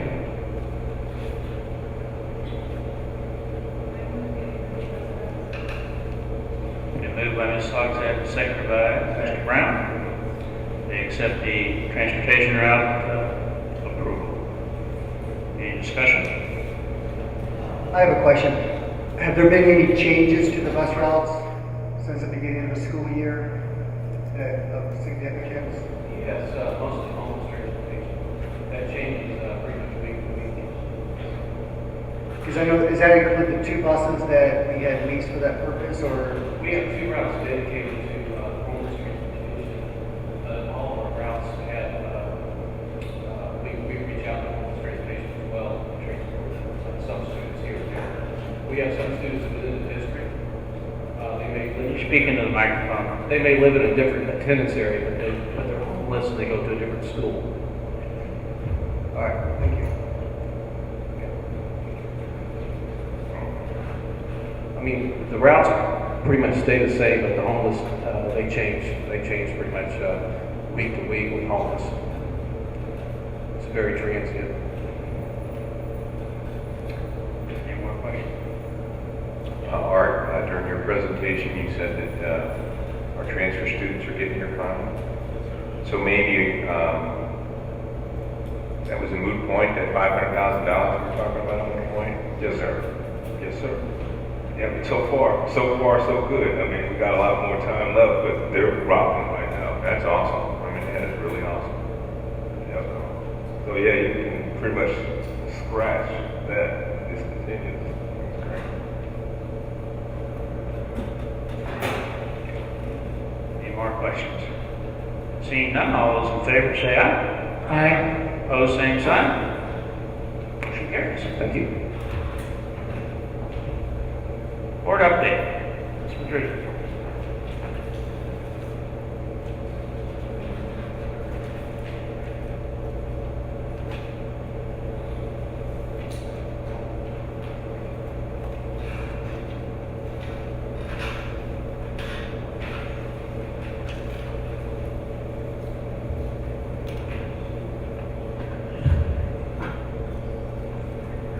Good evening, everyone. I wanted to give you a quarterly update on where we're standing with the budget. As you know, you approved the budget in June, and the budget is a flowing document where it changes at all times. So it's only as good as the information that you have at the time. So I just wanted, there have been some changes, and I wanted to update you on those changes. I will not come for a budget adjustment until closer to January, just because I want to capture all of the changes that might happen between now and then. But the screen that you're looking at now is what you approved. You know, we had a budgeted expenditures of $125.9 million. We anticipated $121.3 million coming in with a fund balance of 10.4%. Since we have approved the budget, there have been some changes. As you know, I came to you a couple weeks ago for the tax rate hearing. Our tax rate, current tax number did change. In the budget, it was $43.5 million, and the estimate that I see coming in right now is $42.8. This number can change again in December because this number is still a working progress with the county. So the numbers that we have are as good as we have them at the time, but right now I'm estimating it to be $42.8 million. There were some changes with the surcharge, state assessed utilities. I believe the estimate is a little bit closer than what I had in the budget. The basic formula and classroom trust numbers. The more money you get in classroom trust, the less money you get in basic formula. It's kind of the same number, but they break it out. And so when they give you more money in classroom trust, they take away money in basic formula. Transportation, we have a slight decline, and I think that's more where we're going to come in. And then the biggest change we have is the unaccredited tuition that we should be receiving from Riverview School District and Normandy. So with the drops in these other revenue sources and the increase in the unaccredited tuition, we should see an increase of $2.8 million from what I originally projected. There were also some expenditures that have been added since you approved the budget. It was a very lean budget whenever we came to you. We made a lot of cuts. We did have to make some adjustments for classroom sizes. So we did add 23 additional teacher salaries to the budget since the June budget. We added some extended learning budget. The budget was cut dramatically for extended learning. That's our after-school program, and we didn't really have enough to really do anything with. So we did go ahead and increase the extended learning budget so that we could at least have some productive learning after school. The sick day buyback came in lower than I anticipated. And also, as you remember, I came to you and said that we did not have to increase the insurance costs. In the original budget document, I had increased the budget for insurance by 5%, and so I was able to take that back down again. And then we did have additional benefit costs associated with the salaries. So the total additional expenditures were $432 as opposed to what I came to you in June with. So now that changes the estimated operating budget. We should have budgeted expenditures of $126.4 million. Budgeted revenue is going to drop down to $124.2 million with a fund balance of, or go up to $124.2 million with a fund balance of $11.95. And I kind of put a comparison so that you could see what it actually looks like. It's easier to see it side by side. So the actual for where we came in June, we received $121.4 million. We budgeted $121.3, and it's actually going to, I'm estimating at this point in time, to come in at $124.2. Expenditures, we actually spent $129.0 or 1 for 12-13. We budgeted $125.9, and I'm estimating that we're going to spend $126.4. So you can see that our deficit, we had a deficit of $7.8 million that we ended the year in. We had budgeted a deficit of 4.6, and actually the deficit is going to drop to 2.1. With a fund, that'll give us a fund balance of approximately 11.95%. So because of the budget deficit, there are some things that we need to do. We have a lot of work ahead of us. And so next week, we are going to start meeting again with the Budget Task Force Committee, the NEA, its administrators, and I would encourage any board members that want to come. We are going to start up the monthly Budget Task Force Committee again. It should be the third, we've decided on the third Thursday of every month. So we're going to look at that when we meet. I'm going to break down our expenditures by program, and we're going to analyze the expenditures, determine if there's any available cuts within those programs. Is this program something that's still working? Is it something that we need? Are there additional programs that we might need to take on? And maybe if there is, then maybe we can drop another program. So those are some of the things that the Budget Task Force is going to meet about. Then we're going to meet with I'm going to meet with the administrators. I'm going to look at we're going to together evaluate their programs, see what they've got going on in the schools, determine what their needs are in their buildings. I think Terry O'Neill is going to go with me. We're going to look at their facilities and see what their needs are for their buildings, what their needs are instructionally wise, and then we're going to help them come up with a budget for for next year's budget. We also have the Strategic Planning Committee, where we're going to, hopefully they're going to work with me to develop some long-range financial plan. We can develop a 5-year budget so that we can move forward and know where we stand in the future. I'm working with facilities to finalize a study for our energy efficient and capital improvement projects. So that's something too that we need to work on. And we have a meeting scheduled for October 23rd it's a kickoff meeting for our foundation, so we're getting that going and in motion. We've got the kickoff meeting started. We've got some great material to present them with, and we're going to move forward with the foundation so that they can start bringing in money from other outside organizations. I know that you are very interested in the Normandy and Riverview tuition and what's been done so far. So I believe that Dr. McCoy did send a schedule of Normandy had a schedule and Riverview also had a schedule. To date, we've invoiced them for August and September. We missed the cutoff. We received the schedule and like 2 days later the cutoff for the August invoice was due. It's a very tight schedule, and so I had to submit the August and September together for the September date. So we billed them for Normandy. We billed them $160,115. Their board meeting is on October the 24th, and so we're hoping to receive a check after it's been approved at the board meeting. That's just for August and September. The total anticipated receipts with the students that we have at this time, I believe that we would bring in $1.1 million with that. The next billing payment, I have to have the information to them by November the 7th, and they will pay out on December the 12th. And then after that, information is due on December 6th, and then they will pay out on January 22nd.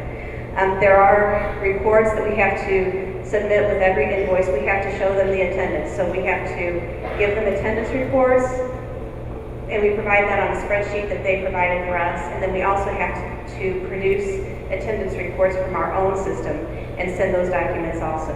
So there's a lot of documentation that's going back and forth. And now we just received more instruction from the state where we're going to be reconciling that every time. So there's a lot of work entailed on their end too, because since the bill, we have received word that some of these people, they have dropped out and things like that. So there's a lot of back and forth going on before the payments can be made. For Riverview, it's the same thing. The August invoice was $265,974. The September invoice was $364. So the total that I've billed them to date is $630,599. Riverview Gardens Board of Education meeting is November the 12th, so we're hoping to get a check for both of those soon after that.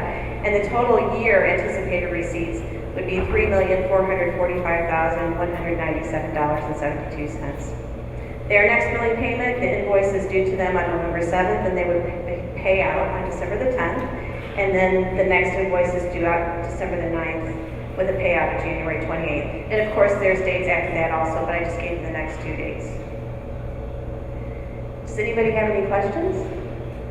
Two right off the top. The Budget Task Force Committee, is it the big one or the small one? No, it's the one that we've always had. It's made up of NEA members, So it's not the 50? administrators, and then not 50 whatever people. board members would like to attend. It's not 50 people, it's like 5 to 6. Correct. That's- There's probably about 10 people on there. All right, so this is not the large task force from last year. This is the small subgroup that we've always done. Second question, your projection of balances at 11.29 or 11.95, which is 2 points higher than before, that does not take into account any of the $4.5 billion of receipts. That is Or does it? included, that money is included in that, so that would be our balance out. If we receive the funding from the 2 school districts, it would take our balances up to 11.95. Got it. All right, so it does include all the transfer money being accepted. That's correct, that's correct. Any questions?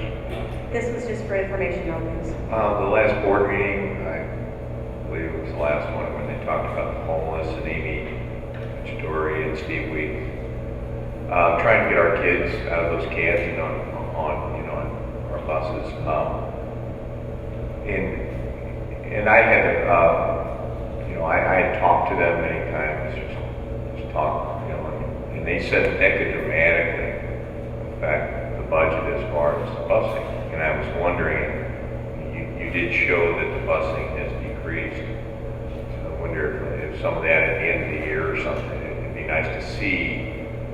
And not just the money, I said last meeting, just having those kids and our family on those buses rather than those cabs. But I saw that in your presentation, and I thought, wow, I wonder if some of that's affected that. Even though it wasn't dramatic, but it was still in the right direction. Definitely do that. I can show you specific kid information. You're really here.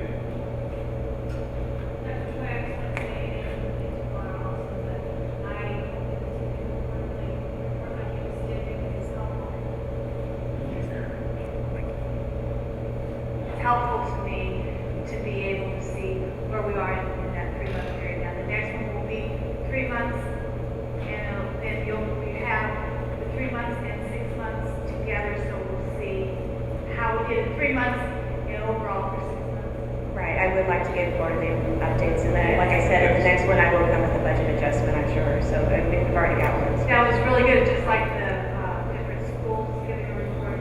This has helped me in that area, and I appreciate it. Thank you. I remember many meetings ago, you said we had to borrow money to make the payroll. What did you say, November? That's my next topic. Always.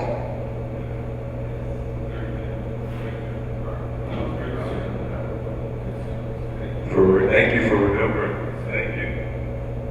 All right, next agenda item is tax anticipation update.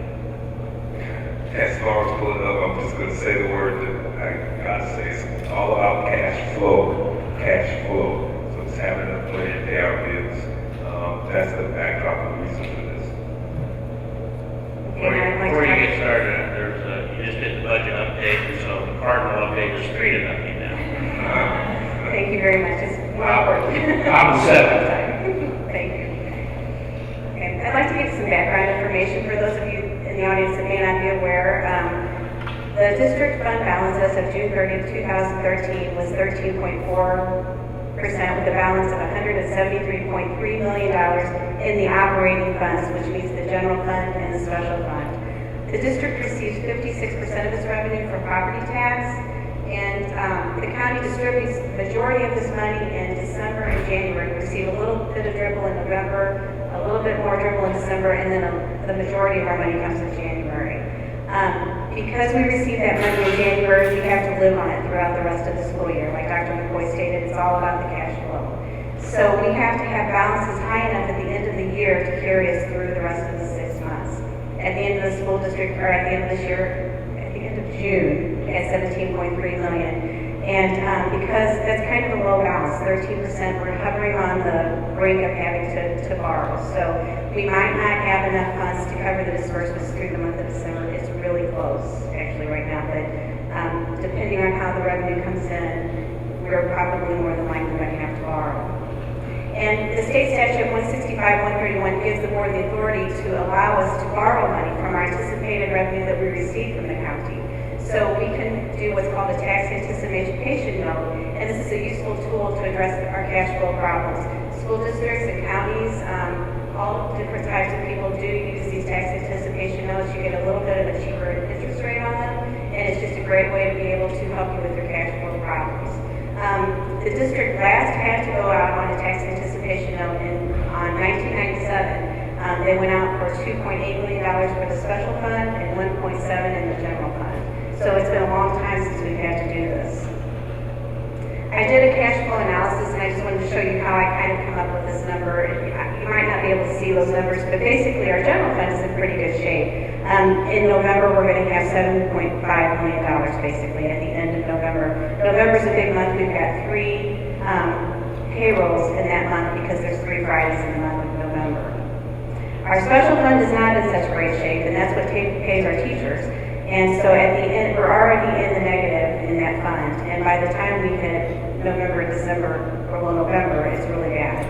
So when you add those 2 funds together, we are very close at the end of November. It looks like, depending on how the cash flow comes in, there's only going to be about $17,371 left in that fund. Now, you would think that that's okay, because if you look at the next month, then we're going to take it back up to $2.6 million. But it's all about the cash flow. And we've got 2 payrolls, one on December 1st and one on December 3rd, and those 2 payrolls total $3.6 million. The county checks will be dispersed on December 7th, so that December 14th, December 21, and December 28th. So that December check will not get here in time to cover that December 1st to December 3rd payroll. So depending on the cash flow in November, we may have to borrow up to $3.7 million. The interest rate fluctuates, and they won't charge us the interest rate until the day we lock in. And the way they come up with that rate is there's a municipal market data rate, which is a municipal bond rate, and then they add 50 basis points to that. So right now, that percentage that we'll have to pay would be 1%. The bank does charge a $2,500 processing fee for all of the paperwork that they have to do, and we would pay about $6,664 of interest on $3.7 million. Some things that is very important for you to understand, because we do actually have money in the bank, and this is just mind-boggling to everybody, including myself. We've got bond funds and we've got debt service funds. We have that money in the bank. We're not really broke, but we can't use that money. It's against the law for us to use that money to help us get through those months. That's why we have to borrow.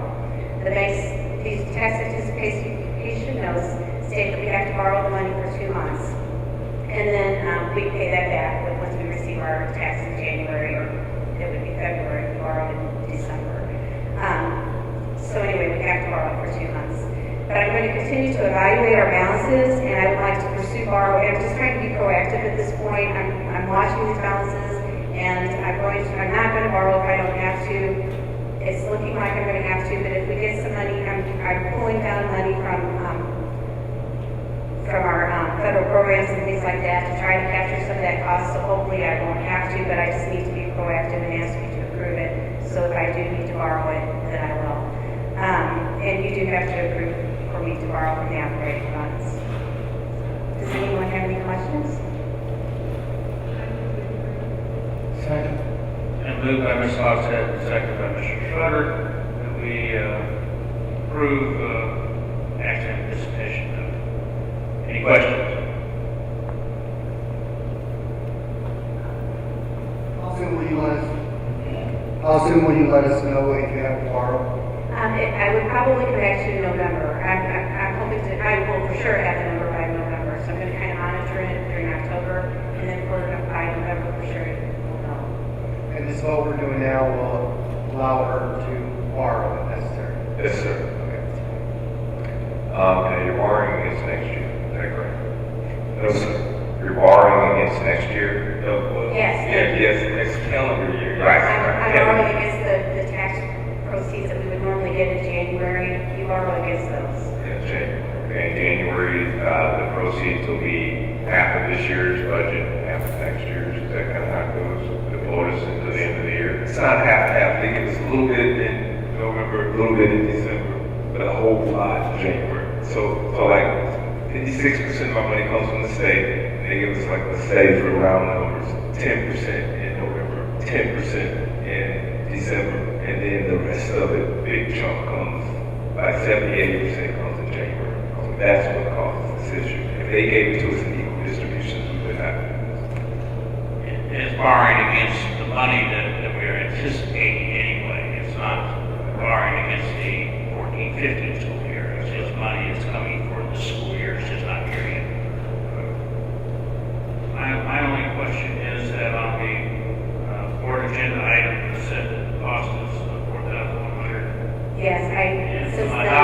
had 9,000 Yeah. up there, so I decided that in order to get us through those payrolls, I looked at it a little bit closer, and we are gonna need more and more. And originally that was on $1 million. I thought it was gonna be only $1 million, but She added 2 payrolls. Yeah. any further questions? All those in favor say aye. Aye. Opposed, same sign. thank you very much.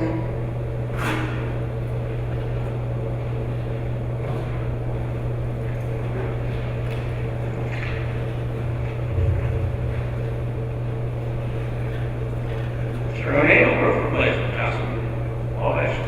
I hope you got the cue that you can start off by saying that this was your country. Go ahead.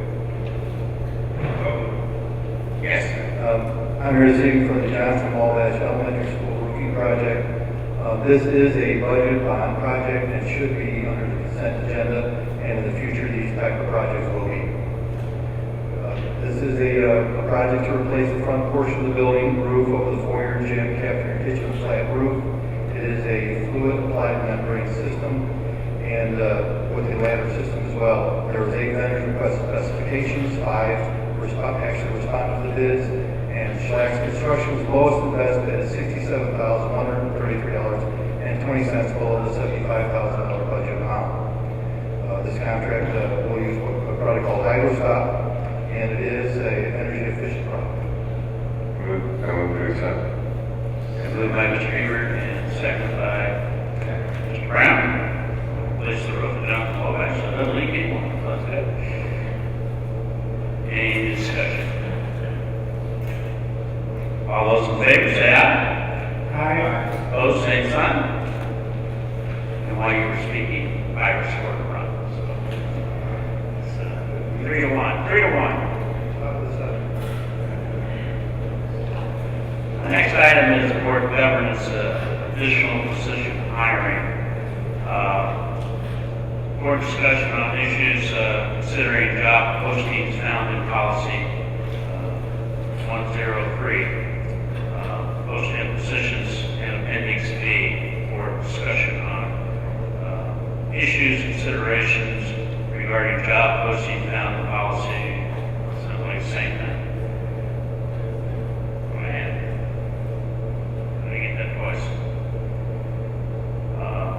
The Human Resources Officer shall post a notice of vacancies with the exception of entry-level night custodian positions, which are not required to be posted in the district at least 10 days prior to the filing deadline. Any vacancy announced shall have the requirements and qualifications of this position. The notice shall indicate the department and/or building in which the vacancy exists, an applicant and/or employee who desires to apply for the position. Posted position shall file a written statement of such desire with the Human Resources Office. Any employee who has been voluntarily transferred and requests reassignment in writing will be considered for positions for which he or her is qualified solely on his or her merits before other applicants are considered. This is a board discussion item. It's not for a vote tonight. This is the first reading. Any change that we might want to make to that policy. Any discussion?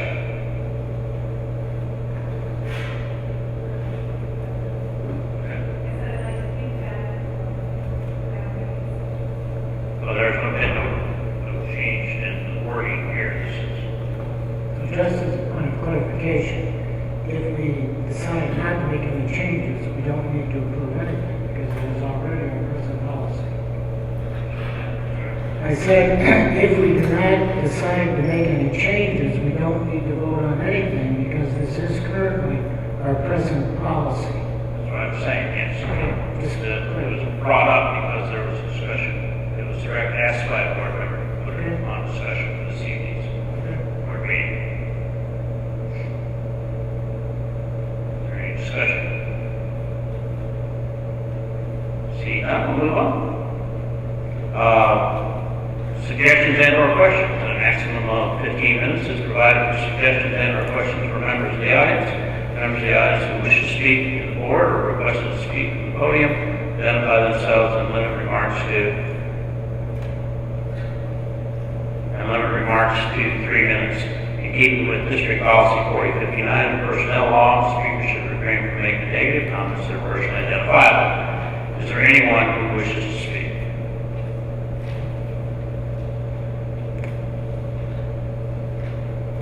Seeing none, I just got a note here from Mr. Clark that there's a Ricky Schnell, student at St. Charles Community College here. Is he here? Are you studying education? You had to come see a board meeting. And you picked us. Well, thank you. Appreciate that.